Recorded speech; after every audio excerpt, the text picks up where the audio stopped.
February 9th, 1990, 3:47 p.m., Brooklyn Federal Courthouse, courtroom 6D.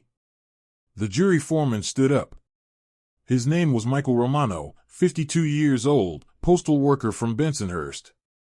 For 6 months, he and 11 other ordinary New Yorkers had sat through testimony, wiretaps, FBI surveillance footage, and the parade of 75 prosecution witnesses. They deliberated for 13 hours straight. No breaks. No sleep. Just coffee, arguments, and the weight of a decision that would either send the most famous mobster in America to prison for life or make him untouchable forever. The packed courtroom held its breath. 200 people crammed into seats meant for 150. Reporters with notebooks ready. FBI agents with arms crossed. Mobsters in expensive suits. Families clutching rosary beads. Everyone waiting for 3 words that would change New York history. John Gotti sat at the defense table in a $2,000 hand-tailored Brioni suit, charcoal gray with razor-sharp creases and a purple silk tie that cost more than most people's weekly paycheck. His salt and pepper hair was perfectly slicked back with enough pomade to reflect the courtroom lights. His diamond pinky ring, 3 carats, set in platinum, caught the fluorescent glow every time he moved his hand. He didn't look nervous. Didn't fidget. Didn't sweat. His lawyer, Bruce Cutler, sat beside him, knuckles white from gripping a pen. But Gotti? He looked like a man sitting at a blackjack table who'd already seen the dealer's cards. Judge Leo Glasser, 64, gray-haired and grim-faced, watched the jury foreman with the expression of a man who'd presided over 100 trials and knew when something didn't feel right. But feelings weren't evidence. The law was the law. The charges: conspiracy to commit murder, assault, racketeering, loan sharking, and running a continuing criminal enterprise. Basically, the federal government's way of saying John Gotti was the boss of the Gambino crime family and had been running organized crime in New York for 5 years. The evidence: 473 hours of FBI wiretaps. Surveillance photos. Financial records. Bank accounts in the Cayman Islands. Testimony from informants who'd worked directly with Gotti. Lead prosecutor Andrew Maloney had a 94% conviction rate. He'd spent 18 months building this case. He'd called it the most comprehensive organized crime prosecution in New York history. Legal experts put Gotti's chances of acquittal at less than 10%. The foreman cleared his throat. The courtroom went silent. You could hear the ventilation system humming. On the charge of conspiracy to commit murder, we find the defendant not guilty. Gotti's face didn't move. Not a smile. Not a flinch. Just a slow blink. The FBI agents in the back row stiffened. Prosecutor Maloney's jaw clenched so hard you could see the muscles twitching. On the charge of assault, not guilty. A woman in the gallery gasped. Gotti's wife, Victoria, clutched her daughter's hand. On the charge of racketeering, not guilty. The courtroom exploded. Cheers erupted from Gotti's supporters. His family burst into tears, happy ones. Bruce Cutler threw his hands in the air like a referee signaling a touchdown. Reporters scrambled for the exits, racing to payphones to call their editors. The FBI agents sat stone-faced, staring at the jury like they'd just witnessed a magic trick and couldn't figure out how it was done. But Gotti? John Gotti just straightened his tie, buttoned his suit jacket, and stood up like he'd just been acquitted of a parking ticket. Judge Glasser banged his gavel. Order. Order in this court. But there was no order. This was chaos. Victory. Vindication. John Gotti had beaten the federal government. Again. For the 3rd time in 4 years. And what nobody in that courtroom understood yet, what the FBI wouldn't figure out for another 18 months, was how Gotti had orchestrated the greatest jury tampering operation in modern American history and turned a criminal trial into a public relations masterpiece that made him more famous than any movie star. This is the story of the Teflon Don. The mobster who made America forget he was a criminal. To understand what happened in that Brooklyn courthouse, you need to understand who John Gotti was in 1990. And more importantly, you need to understand where he came from. John Joseph Gotti Jr. was born October 27, 1940, in the South Bronx. His father, John Gotti Sr., was a day laborer who struggled to keep a job. His mother, Fanny, raised 13 children in a 3-bedroom apartment where the heat didn't always work and dinner was sometimes ketchup sandwiches because that's all they could afford. The Gotti family moved to Brownsville, Brooklyn, when John was 12. Brownsville in 1952 was rough. Street gangs, poverty, violence. You either learn to fight or you learn to run. Gotti learned to fight. By age 14, he was running with the Fulton Rockaway Boys, a street gang that controlled the neighborhood. Stealing cars, running numbers, collecting debts. By 16, he dropped out of Franklin K. Lane High School. Education didn't matter in Brownsville. Survival did. In 1957, 17-year-old Gotti tried to steal a cement mixer from a construction site in Queens. He got caught. First arrest. The judge gave him probation and a warning. Kid, you keep going down this road, you'll end up dead or in prison. Gotti didn't listen. By 1962, he was a made member of the Gambino crime family, working under Capo Carmine Fatico. Gotti ran a crew out of the Bergen Hunt and Fish Club in Ozone Park, Queens. Hijacking trucks at JFK Airport, loan sharking, gambling. The work was profitable but dangerous. Gotti got arrested multiple times through the 60s and 70s. He did time in Lewisburg Federal Penitentiary. Came out harder, smarter, more connected. But here's what separated John Gotti from every other street thug in Queens. He understood that in New York City, perception was reality. Image was power. And if you looked like a winner, people treated you like one. Most mobsters dressed like slobs. Sweatsuits, gold chains, cheap cigars. They looked like what they were, criminals. Gotti dressed like a CEO. Custom suits from Italy. Silk ties. Expensive watches. He got his hair cut twice a week at a barbershop in Little Italy where the barber knew exactly how he liked it, slicked back, perfect part, not a hair out of place. He didn't slink around in the shadows. He held court. Every day at the Rave Night Social Club on Mulberry Street in Little Italy, Gotti would show up like he was going to a board meeting. Other wise guys came to him. Asked for permission. Paid tribute. And Gotti sat there, dispensing wisdom and orders like a king. By 1985, Gotti had a problem. His boss, Paul Castellano, was weak. Castellano didn't come from the streets. He inherited the Gambino family from his brother-in-law, Carlo Gambino. Castellano was more businessman than gangster. He wore tracksuits. He lived in a mansion on Staten Island and avoided Little Italy. The old-school mobsters hated him. Gotti saw an opportunity. December 16, 1985, 5:26 p.m., Sparks Steakhouse, Manhattan.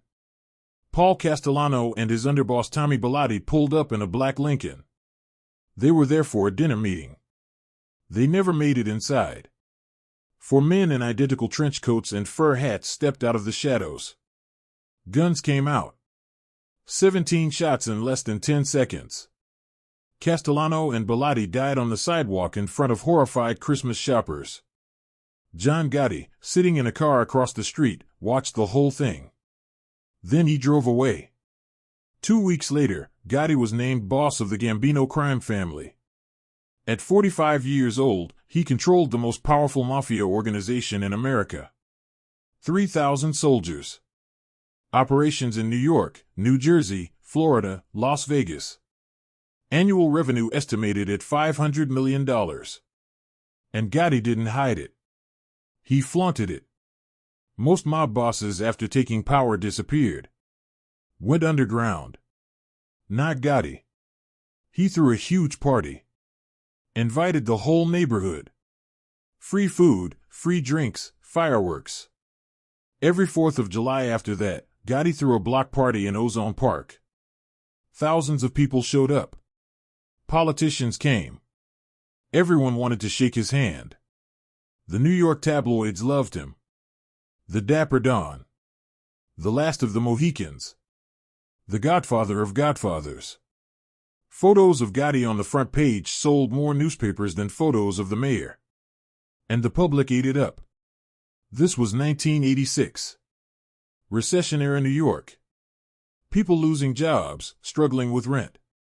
Politicians making promises and delivering nothing. Corporations laying off workers while CEOs got bonuses. And then there was John Gotti.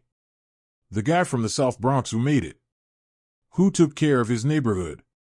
Who dressed sharp and spoke his mind and told the government to go to hell. He became a symbol. Not of crime, of the American dream. The little guy who fought his way to the top and refused to apologize for it. But the FBI wasn't impressed. They were furious. Special Agent Bruce Mao ran the Gambino squad out of the FBI's New York office. He'd been tracking organized crime for 20 years, and in all that time, he'd never seen anything like John Gotti. Mobsters were supposed to be cowards. They hid. They operated in darkness. They feared exposure. Gotti courted it. Mao watched Gotti show up at the Rave Night Social Club every single day at 4 p.m. like he was punching a clock. Watched him eat at Terramana restaurant where photographers just happened to be waiting outside. Watched him give interviews to reporters, attend charity events, pose for pictures with fans. It was an insult. A middle finger to law enforcement. Mao made it his mission. Bring down John Gotti. Whatever it takes. In 1988, the FBI got court approval to bug the Rave Night Social Club. They drilled through the ceiling of an apartment upstairs and dropped microphones into the walls. For 18 months, they recorded everything. Gotti talking about murders. He's got to go. Clean, no mess. Gotti discussing tribute payments. They're short. Make sure they know we don't forget. Gotti running the family like IBM. Territory breakdowns, profit margins, problem solving. By 1989, the FBI had 473 hours of tape. Clear audio. Gotti's voice. Undeniable. They arrested him on December 11, 1989. The indictment was 45 pages. Conspiracy, murder, assault, racketeering, loan sharking, illegal gambling. Andrew Maloney, the lead prosecutor, told reporters, "We've built an ironclad case. John Gotti is going to prison for the rest of his life." The trial was set for January 1990. Brooklyn Federal Courthouse. Judge Leo Glasser presiding. Legal experts agreed, this was it. The Teflon Don's luck had run out. They had no idea what was coming. John Gotti hired Bruce Cutler as his defense attorney. Cutler was 44, a former prosecutor turned defense lawyer who treated courtrooms like Broadway stages. He didn't just argue cases, he performed them. In the courtroom, Cutler was electric. He paced. He shouted. He pointed fingers at witnesses and called them liars to their faces. He made objections sound like accusations. "Your Honor, this is a travesty. The government is manufacturing evidence." Outside the courtroom, Cutler was a publicist. He held press conferences on the courthouse steps every single day. Camera crews from every major network showed up.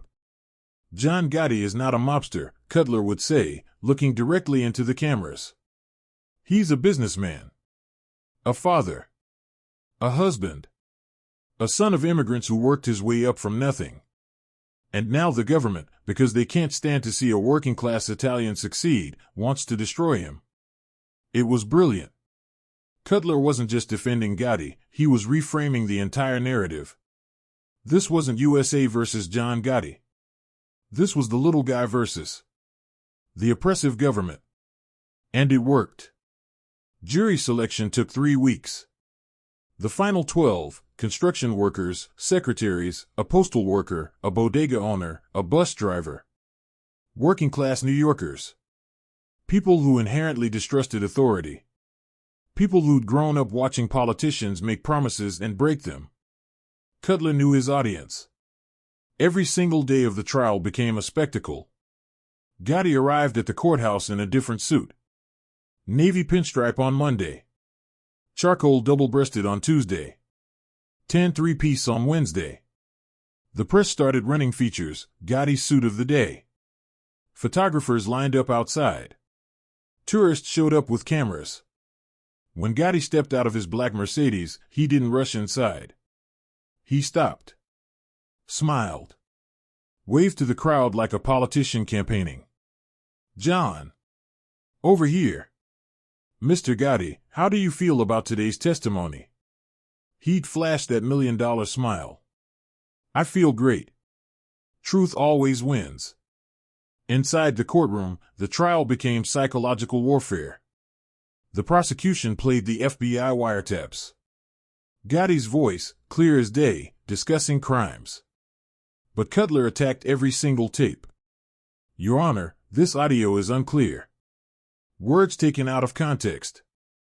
My client is discussing legitimate business, and the FBI is twisting his words." The prosecution brought in turncoat witnesses. Made members of the Gambino family who'd cut deals to testify. But Cutler destroyed them on cross-examination. "You're a liar, aren't you?"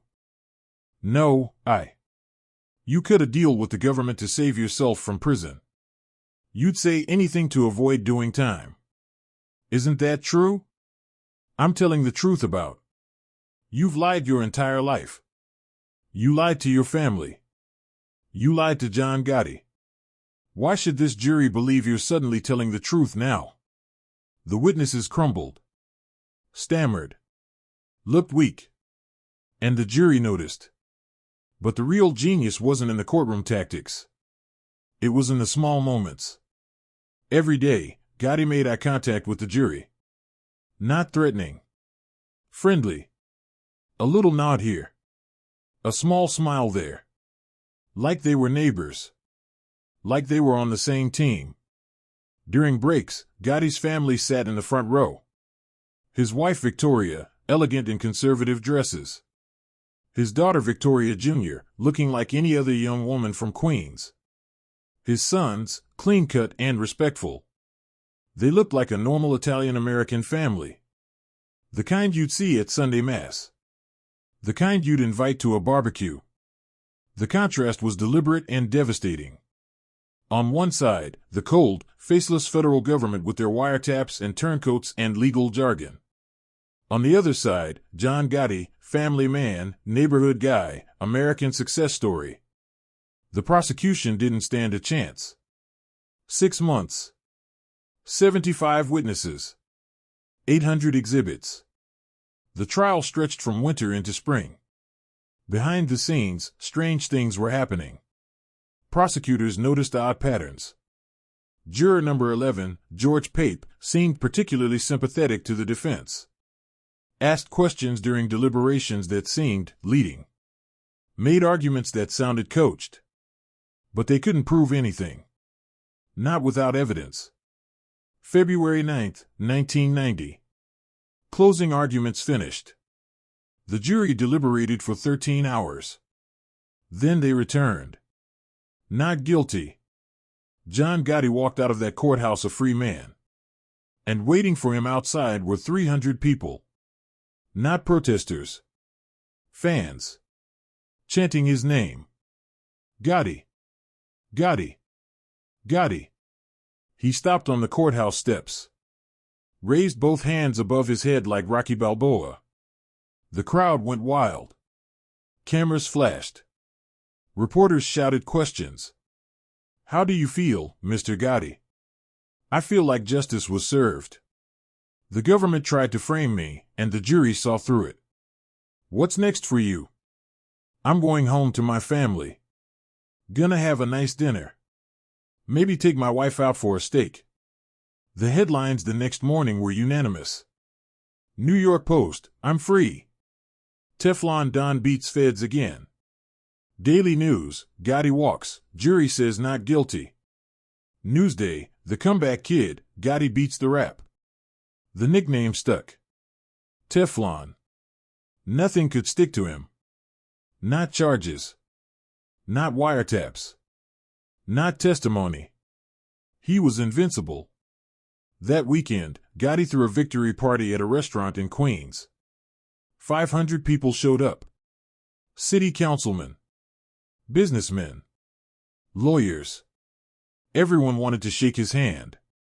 Everyone wanted to be associated with the man who'd beaten the federal government 3 times. For 6 months, John Gotti was the most famous person in New York.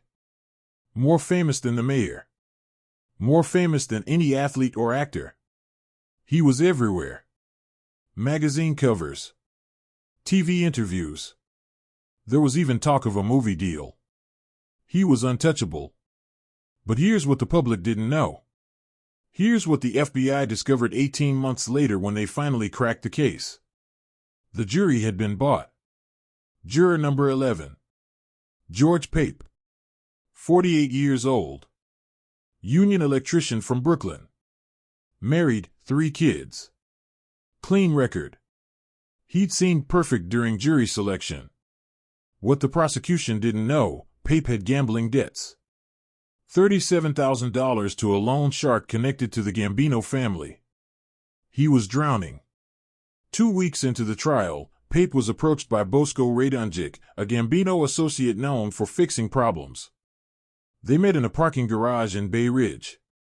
"I can make your debts disappear," Radonjic said. "All of them. Plus 5,000 cash. All you have to do is vote not guilty.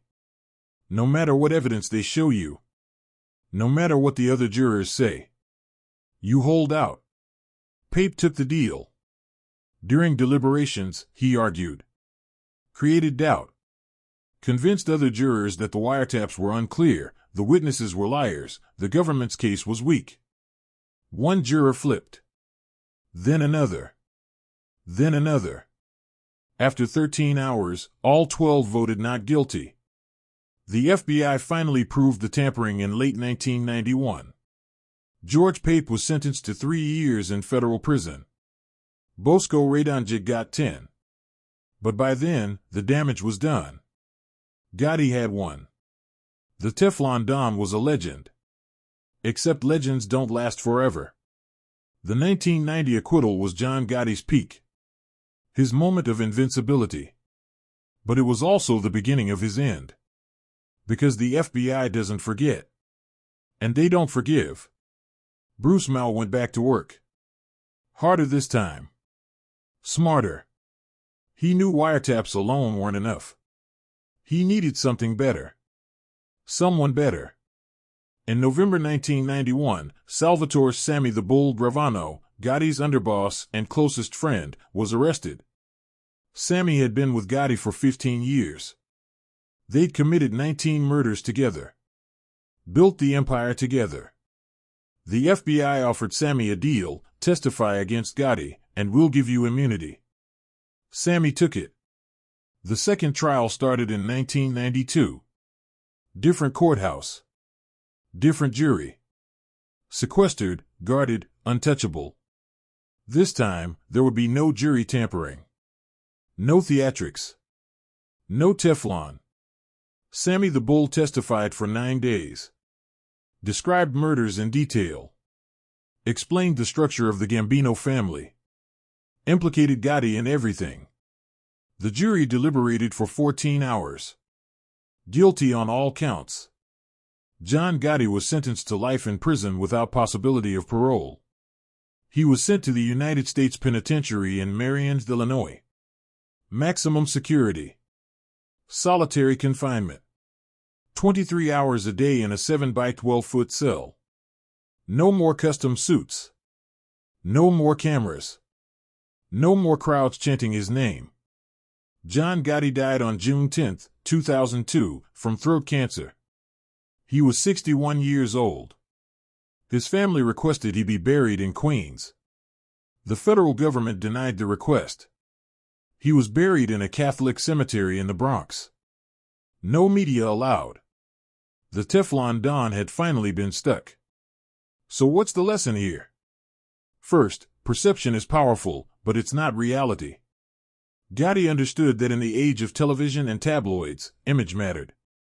He didn't just fight his case in the courtroom, he fought it in the newspapers, on TV, in the hearts of everyday New Yorkers. And for a moment, he won. But perception is temporary. Reality always catches up. Second, every victory is borrowed time. Gotti beat 3 trials. He thought he was invincible. He got sloppy. He got cocky. He trusted the wrong people. And when the government came back with better evidence and a turncoat witness, all that Teflon melted away. Third, the system always wins eventually. You can manipulate juries. You can charm the public. You can wear the best suits and throw the best parties. But organized crime is a losing game. Every single mobster who's ever lived has either ended up dead or in prison. John Gotti, Al Capone, Lucky Luciano. No exceptions. Gotti's 1990 acquittal was a masterclass in public relations, courtroom theater, and psychological manipulation. But it was also a cautionary tale. The same tactics that made him famous, the showmanship, the arrogance, the need to be seen, those same tactics painted a target on his back. And in the end, the government got their man. If this story of strategy, spectacle, and the price of fame moved you, hit that subscribe button. Drop a like if you understand that real power isn't about beating the system, it's about knowing when you're playing a losing game. Share this with someone who needs to remember that perception isn't reality, it's just a delay. What would you have done in Gotti's position? After that first acquittal, would you have retired? Gone quiet? Or doubled down like he did?